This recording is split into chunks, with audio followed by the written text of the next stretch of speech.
Alhamdulillah, kemarin sudah sedikit bahas mengenai perkara-perkara yang najis ya.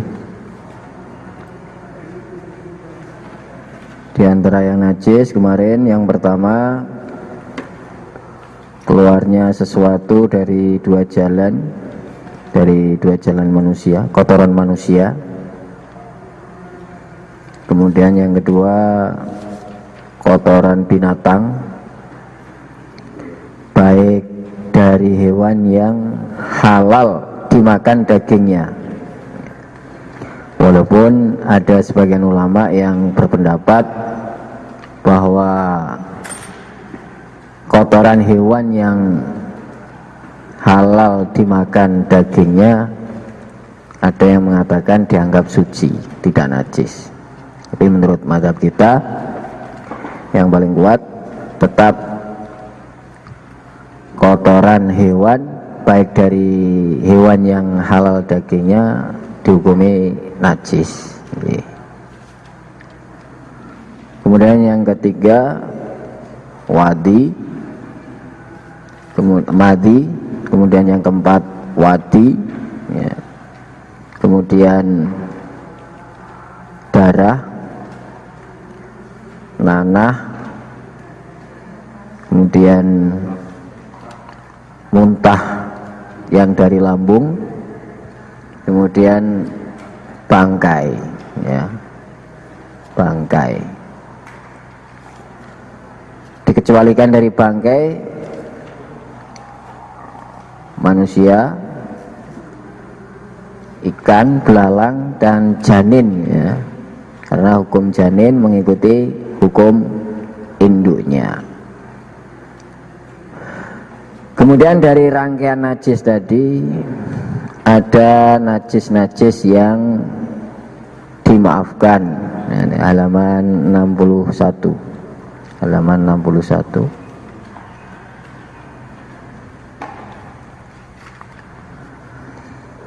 Najis-najis yang dimaafkan. Ya. Wala yufa minan najasah ilal yasir minad dam wal qay wa ma la nafsalahu sa'ilah idza waqa'a fil ina wa mata fihi fa innahu la yunajjisuhu. Nah, ini. Dari rangkaian najis-najis kemarin itu ada najis yang dimaafkan tatkala sedikit. Nah, yang pertama darah ya, kemarin darah kalau sedikit dimaafkan, baik di pakaian, badan, kecuali dalam air ya. Jadi darah ini dimaafkan dalam pakaian, badan, tidak dalam air. Sehingga kalau air yang kurang dari 2 kulah, air yang sedikit, kejatuhan darah walaupun sekedar 1 tetes, tidak sampai merubah sifatnya air pun, ini hukum air sudah menjadi mutanajis ya. Karena darah ini dimaafkan kalau sedikit dalam pakaian ataupun badan. Lah dihitung sedikit kemarin, sebenarnya ada beberapa pendapat ini. Ada yang mengatakan dianggap sedikit itu kalau dilihat langsung orang mengatakan ini sedikit ya. Ini agak susah kalau seperti ini. Yang lebih enak ada yang mengatakan dengan ukuran 1 dinar, uang dinar. Jadi uang dinar yang uang 100-an rupiah itulah zaman dulu itu. Ya, selagi lebih kecil dari itu jumlahnya, itu dianggap sedikit. Di pakaian atau di badan itu dianggap sedikit. Kalau melebihi itu dianggap banyak. Kemudian untuk darah nyamuk kemarin, ya ini ditafsir kalau itu meletos sendiri darah nyamuk, maka dimaafkan. Kalau dipeletos dicablek itu. Nah, itu diperinci. Kalau sedikit dimaafkan, kalau banyak tidak. Ya. Darah nyamuk kalau diceplek itu. Tapi kalau kedudukan pecah, wah, nanti dimaafkan walaupun banyak. Nah, begitu. Ini untuk darah nyamuk. Kemudian yang kedua, nanah. Nah, ini nanah sama juga dengan darah tadi. Kalau sedikit, dan ini juga dalam badan atau pakaian, nanah, terutama yang masih berada di seputar luka ataupun bisul yang ada nanahnya, ini selagi tidak berpindah dari tempatnya, ini dimaafkan, ya, dimaafkan. Kemudian yang ketiga, bangkai-bangkai hewan yang tidak mengalir darahnya. Lah kalau ini khusus dalam air, ya, khusus dalam air, sehingga selagi tidak merubah sifatnya air, bangkai-bangkai hewan yang tidak mengalir darahnya tidak menjadikan air itu menjadi najis. Nah, seperti pembahasan yang sudah lewat, sudah pernah diterangkan mengenai hukum air mutanajis atau air najis itu. Dan kriterianya air najis, yang pertama air sedikit yang kejetuan najis, baik berubah sifatnya atau tidak, kecuali bangkai najisnya berupa bangkai hewan yang tidak mengalir darahnya. Kemudian yang kedua, air yang banyak kejatuhan najis yang berubah sifatnya. Walaupun satu kolam renang besar, kejatuhan najis, kalau berubah sifatnya semua jadi mutanajis. Sehingga bangkai hewan yang tidak mengalir darahnya ini, karena dimaafkan dalam air saja, fil ina, di sini ada batasan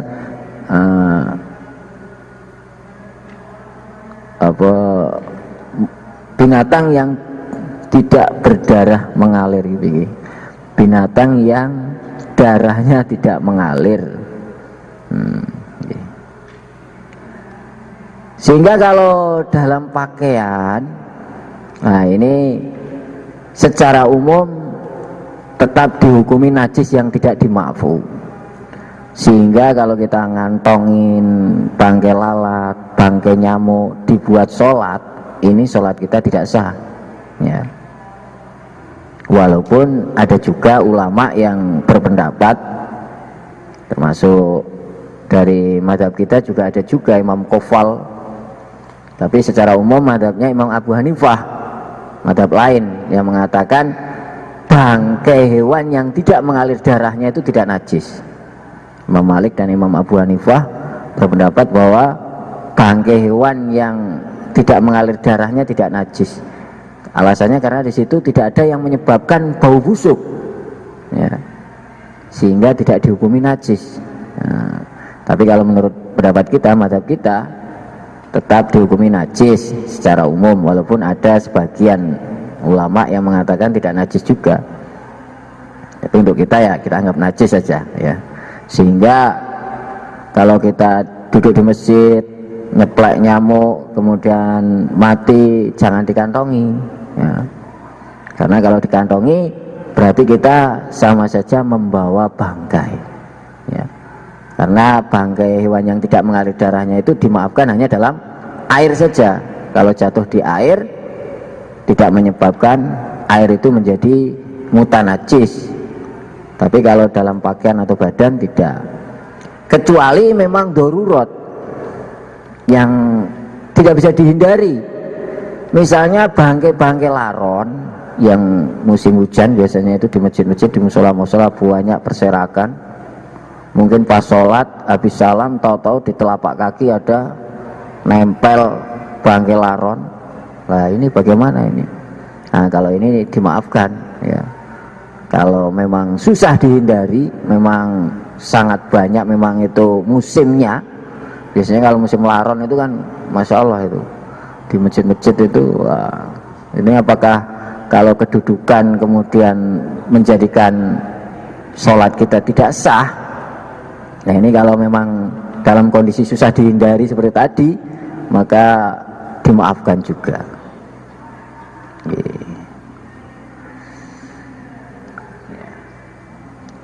Kemudian diantara yang dimaafkan, nah di sini berarti yang tertulis 3. Yang pertama darah tadi, yang sedikit darah, kemudian muntah, nanah, kemudian bangkai hewan yang tidak mengalir darahnya. Kemudian diantara yang dimaafkan muntah, bekas muntahan, khusus anak kecil tapi ya. Anak kecil, bibirnya anak kecil yang sering muntah, yang sering gumoh, yang memang itu keluar dari lambung, maka khusus bibirnya anak kecil itu dimaafkan, sehingga kalau dipegang, dicium dan sebagainya tidak masalah ya, tidak menyebabkan najis karena dimaafkan, walaupun gumohnya itu dari keluar dari lambung.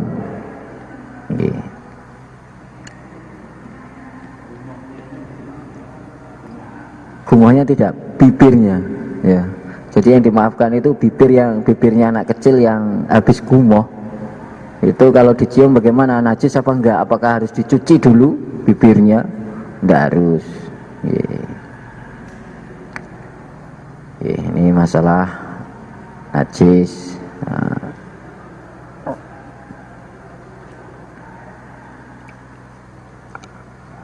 Sekarang halaman 62.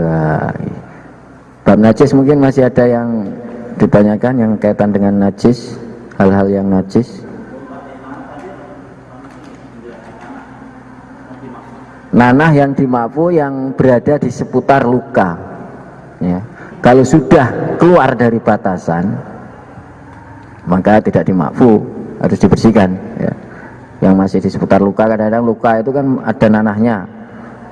Nah itu gimana itu bernanah seperti itu, yang kadang-kadang senantiasa keluar terus.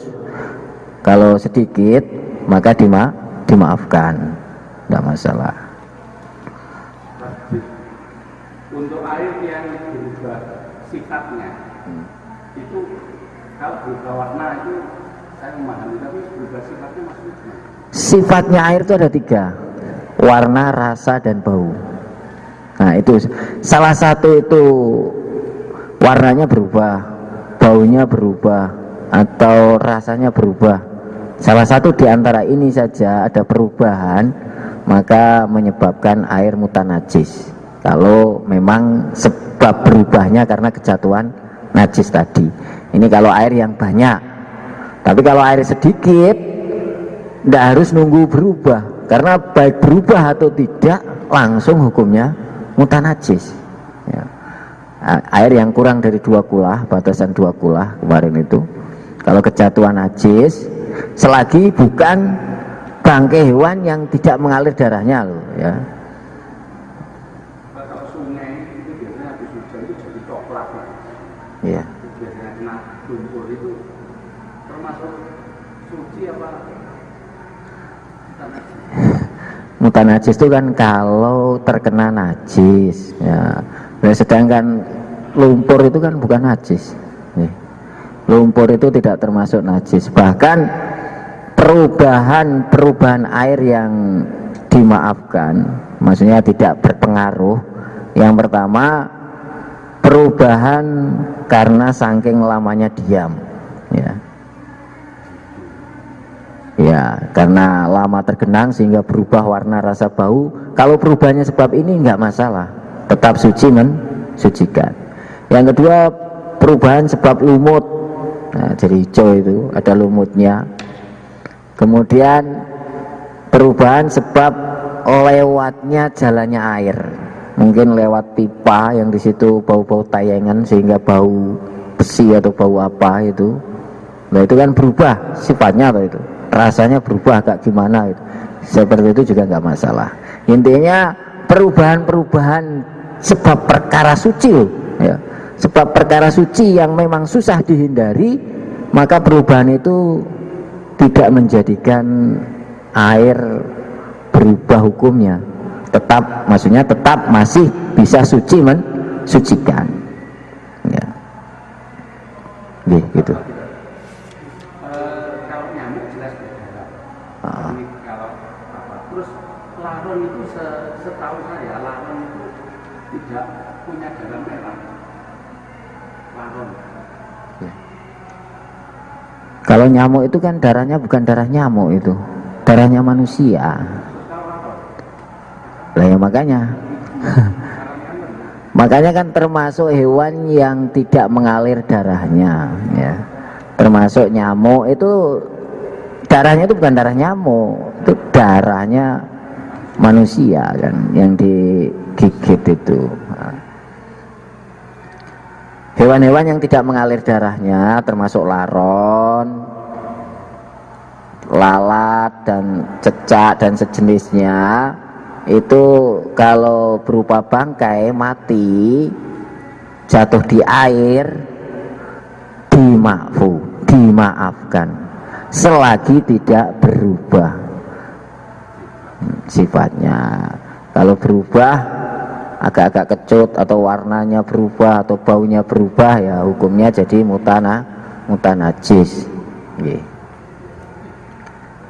Ada lagi masalah najis ini biar. Nah, perubahan lumpur tadi tidak masalah ya, karena lumpur tidak termasuk najis. Kemudian perubahan garam yang dari garam laut ini juga tetap bisa digunakan. Ada air dimasuki garam, selagi itu garam dari laut, hasil laut. Karena garam itu ada dua jenisnya, ada garam dari laut, ada garam dari gunung, bukit, batu-batu itu. Kalau di daerah India atau Pakistan itu ada bukit garam, jadi memang garamnya dikerok. Nah, untuk darah ukurannya banyak sedikitnya itu dari mana? Ukuran banyak dengan standarnya. Dihitung sedikit itu tidak melebihi 1 logam dinar, segini lah. Ya, kalau di sini segini berarti dihitung sedikit. Kalau sampai lebih dihitung banyak. Gumuan kalau itu dari perut, keluarnya dari perut najis. Kalau dari mulut belum sampai ke perut tidak najis. Cuman kalau bibirnya si anak itu dimaafkan, baik gumuhnya itu keluar dari mulut ataupun dari perut. Untuk bibirnya yang dimaafkan. Sehingga kalau mau menyusu ke ibunya, apakah harus dicuci dulu? Nggak usah, karena itu termasuk dimaafkan.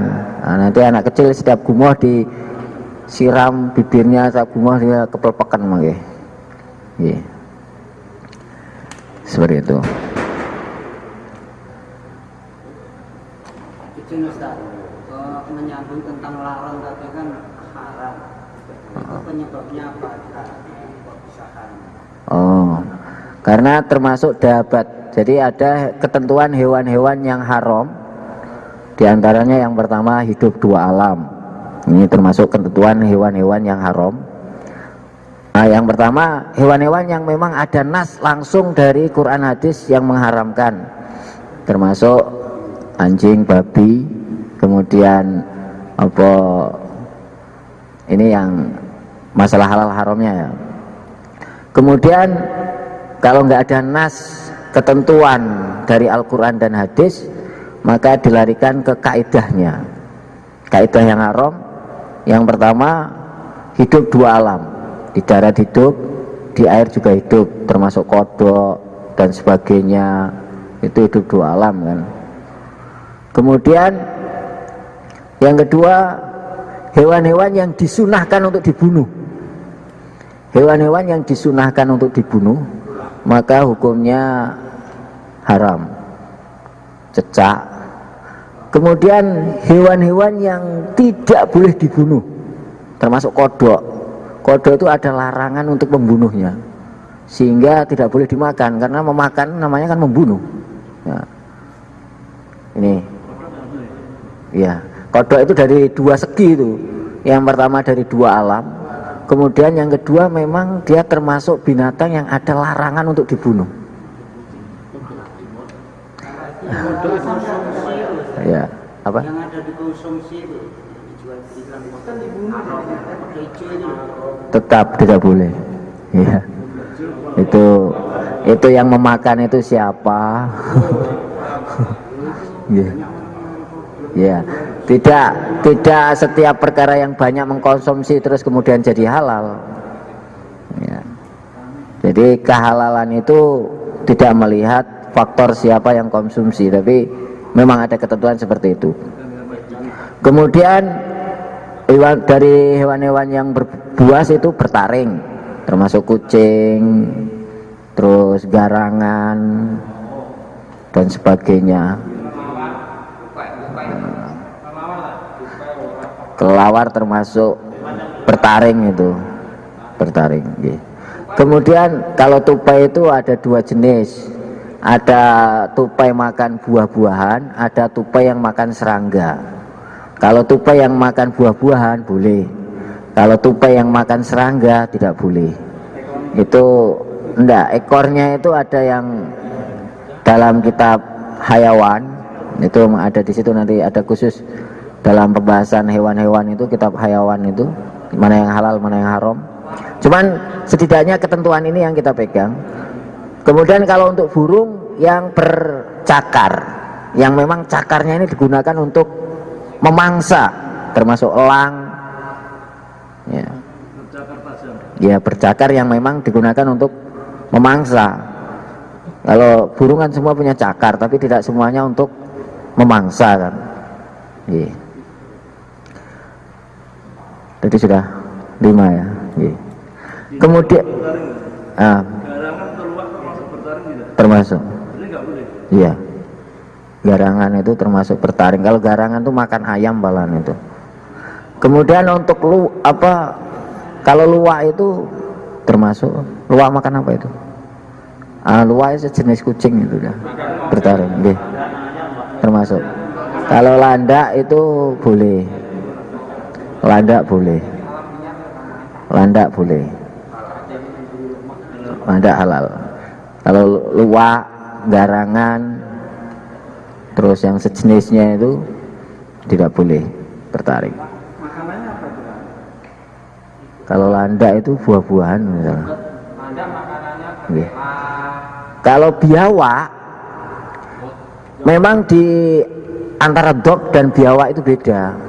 Kalau dop itu sejenis biawak, kalau biawak orang Arab sana, tapi itu tidak makan daging. Dop di Arab itu makannya rumput, makan rumput-rumputan, sehingga halal di sana.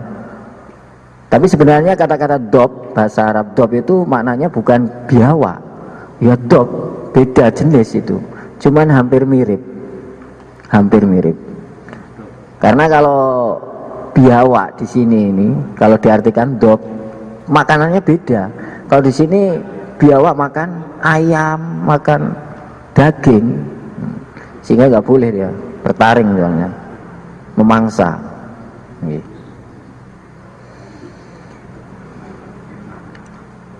Ya, itu termasuk kriteria. Kemudian kalau nggak ada kriteria ini, menjumpai hewan-hewan yang tidak termasuk kriteria ini, maka nanti dilarikan kepada orang Arab yang ahlinya, ya. Karena orang Arab yang ahlinya ini mereka punya feeling tersendiri, sehingga untuk mengatakan halal haram itu kalau memang nggak ada ketentuan-ketentuan tadi, itu mereka bisa menentukan. Beda dengan orang Jawa atau orang Indonesia, yang penting enak halal, tapi kan kadal, bantal, aspal, kabeh. Wah, niku yang penting enak halal lah ini. Makanya orang Jawa, orang Indonesia nggak bisa dijadikan batasan. Nanti secara lengkapnya dalam PG3 ada nanti masalah hewan-hewan, batasan hewan yang secara umum seperti itu. 2 alam, kemudian hewan-hewan yang sunnah dibunuh, hewan-hewan yang dilarang dibunuh, kemudian bertaring, kemudian bercakar, ya. ada lagi satu lagi merayap, dabat namanya, termasuk semut, jangkrik, termasuk laron. Ini juga larangan karena dabat, binatang yang merayap. Ini termasuk dilarang juga. Ya. Dabat namanya. Untuk kepiting, nyambi itu kan biawak itu. Ya, karena dia makan daging, makan nganu. Jadi nyambi itu tidak bisa disamakan dengan hukum dob. Memang ada binatang seperti nyambi itu di Arab, namanya dob, tapi dia makan rumput, tidak makan daging.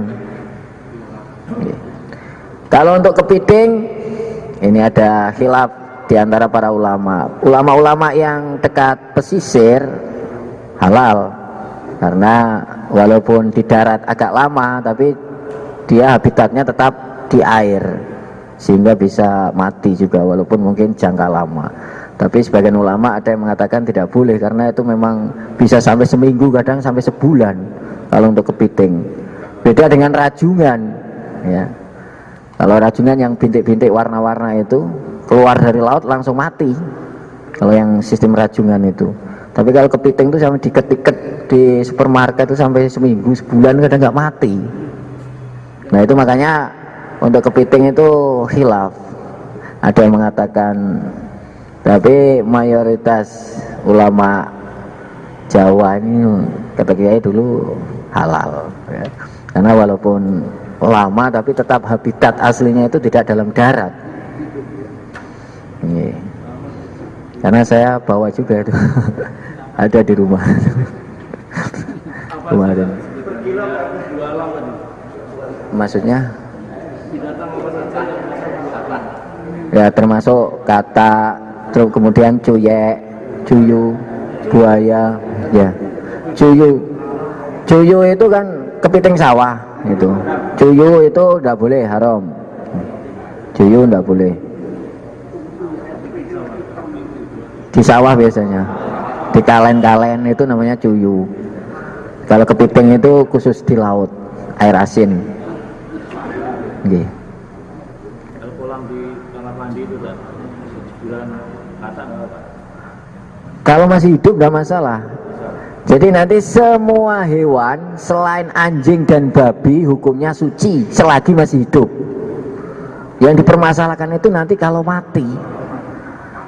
Kata kalau mati dalam air yang sedikit menyebabkan air mutan najis.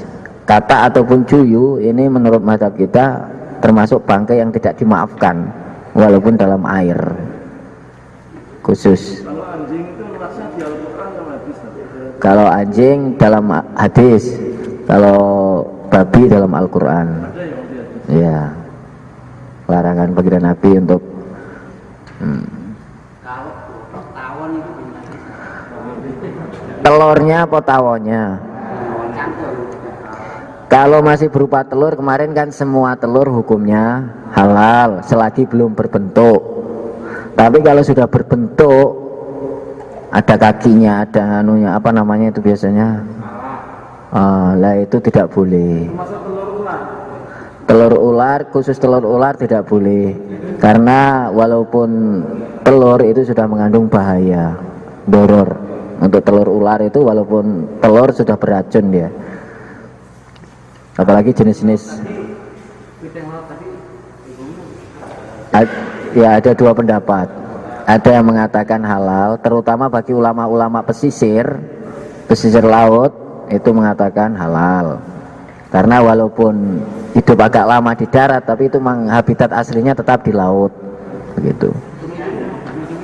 Kalau cumi-cumi kan satu alam.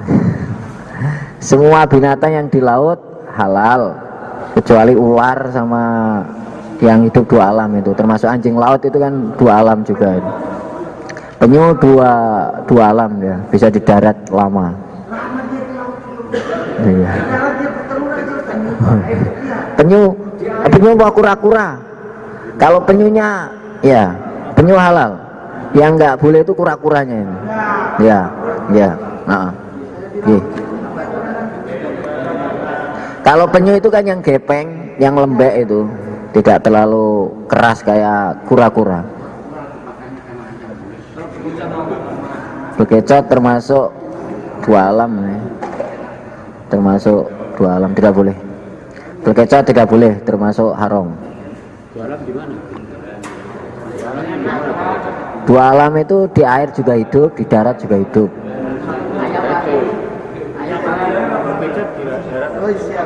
Kalau bekecot itu termasuk apa? Yang di air itu. Kalau pelihara lele yang dikasih makan ayam itu mana? Becak di darat itu. Hukum ngasih makan barang najis makruh. Cuman masalah makan lelenya, kalau itu masih ada zatnya najis tidak boleh. Kalau sudah nggak ada zatnya najis, ya nggak masalah. Lele dikasih makan bangkai ayam toh, nggih. Hukum ngasih makannya makruh. Termasuk lele ditaruh di sepiteng, hukumnya makruh. Ngasih makan barang najisnya makruh. Untuk konsumsinya boleh selagi tidak ada zatnya najis. Kalau pas di black ada teleknya ya disucikan. Makanya tidak masalah. Yang makruh itu ngasih makannya. Ngasih makannya. Perbuatannya ngasih makan barang najis itu. Kalau becak tadi kan satu alam. Ya, tapi dia terkena kaidah lain, apa termasuk menjijikan, dapat merayap di Dapat ya, haram ya. iya. Dapat istilahnya. Dapat. Menjijikan juga. Becak itu. Haram. Apa luarnya? Apa bijinya? Becak itu di dalam kayak kereta itu. Banyak jual. Jangkrik termasuk dapat merayap dia. Dia tidak boleh. Tidak boleh. Jangkrik termasuk laron, jangkrik itu satu jenis, dianggap satu. Orong-orong Juga berbunuh. Jangkrik. tidak ada larangan. Cuman termasuk dapat gitu, nggak boleh. Merayap. Kalau sampai buat kita burung dikasih makan burung gimana itu? Niksaan. Ngasih makan dengan membunuh. Sampai hidup-hidup. Apa? Termasuk kriteria menyiksa apa tidak gitu. Menyiksa kalau mati itu. Kalau kroto lah, kroto lebih suka baik. Kroto,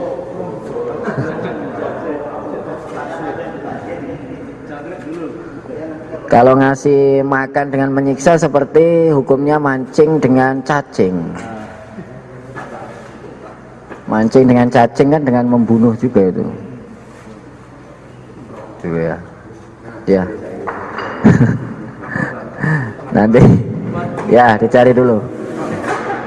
Belum. Kalau kroto telur kan, termasuk telur. Telur tadi semua boleh. Kroco apa kroto? Laut. Kupang.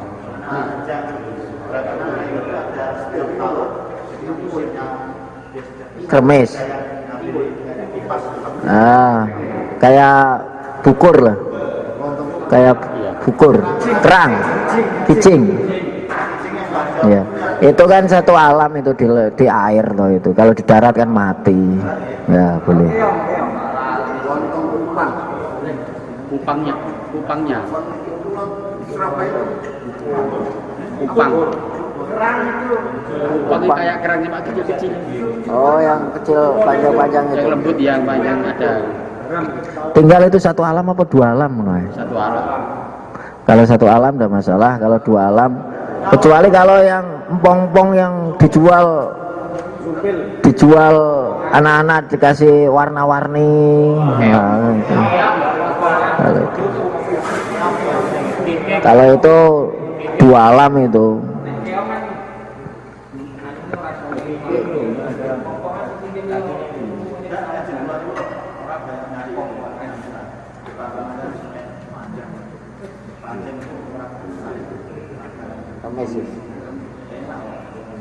Ya itu satu alam di air, nggak masalah.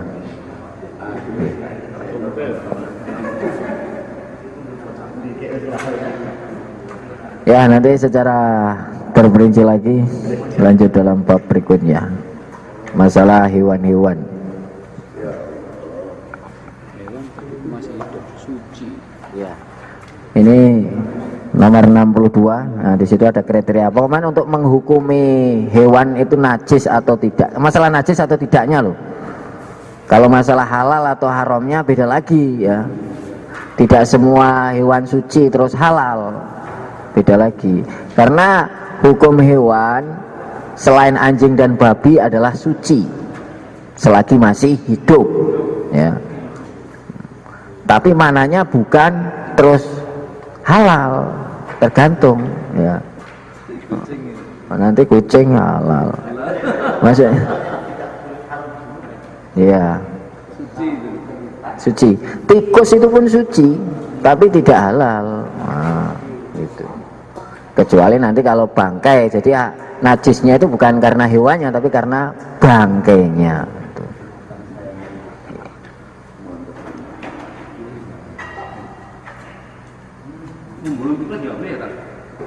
Termasuk yang sunnah dibunuh tikus. Iya, ada 5 kan? Apa itu? Iya. Dengan menyiksa tidak boleh. Ahsinu al-qatlah, kata baginda Nabi, kita disuruh kalau seandainya membunuh dengan baik. Ya. Termasuk tidak boleh dipukul itu pun kalau bisa 1 kali pukulan yang sekiranya langsung mati. Intinya kalau menyiksa tidak boleh. Yang haram apanya?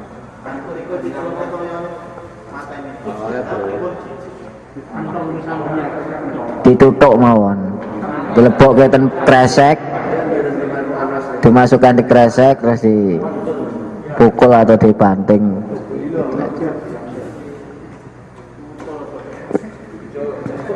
Nggih, masalah najis apalagi ya, ini insyaallah nggih. Kemarin mengenai air luka selagi tidak keruh warnanya suci, kalau keruh najis ya untuk air luka. Luka berair, termasuk air cacar berair ataupun air lepuhan melepuh kemudian ada airnya, kalau itu jernih suci, kalau keruh najis. Oke, insyaallah mungkin cukup dulu untuk sebelum maghrib ini, nanti kita teruskan habis maghrib. Aladina hoglinatin sholih al-fatihah.